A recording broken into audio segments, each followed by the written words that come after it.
Spring is here and everybody's looking to get out and get some work done on their property. But before you dive in, let's talk about 3 common mistakes that an awful lot of homeowners make in the spring.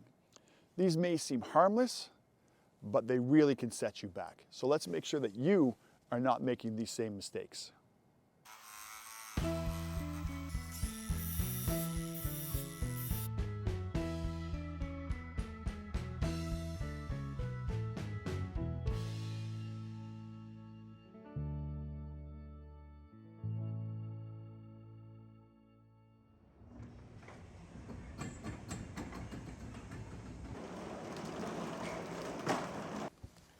First mistake that I see people make in the springtime is cutting their grass too short. It's the first mow of the season and people are thinking, I'll cut low, it'll look cleaner, and it'll come back stronger. But that's simply not the case. What you're actually doing is you're scalping the grass. Scalping removes too much of the blade of grass. It exposes the soil and the roots and stresses your lawn big time. That stress can make it easier for weeds to move in and can even lead to disease. Instead, raise the height of your mower. Cut the grass so it's higher, especially in the first few cuts of the season. Allow that grass to grow in green and allow it to come in thick.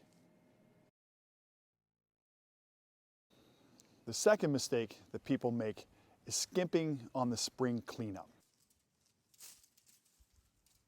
I get it, raking is not the most exciting job, but skipping your spring cleanup is a very big mistake. Over the winter, your lawn can build up a layer of dead grass, leaves, and possibly even thatch. If you leave it, it can block sunlight, trap moisture, and even attract pests. A light raking or a dethatching clears things up.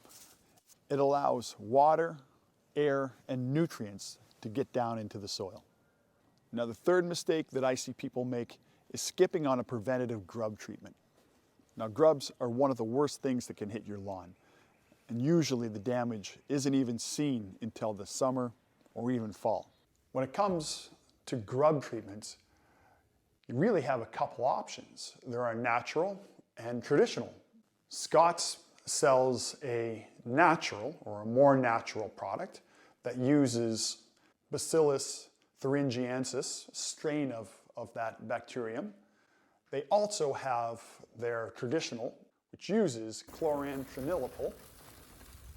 When I put down a grub treatment, I normally put one down early in the spring as the soil temperature reaches approximately 50 degrees, maybe up to 55 degrees, and then I'll apply a second one within about 3 to 4 weeks. I also apply a third application in late summer to the very early beginning part of the fall. So there you have it, 3 common mistakes to avoid this spring. Also remember that timing is everything when it comes to lawn care. If this video helped you out, hit the like button and don't forget to subscribe so you have access to regular lawn care tips all season long. If you've got a question, drop it in the comments section below. I'm here to help.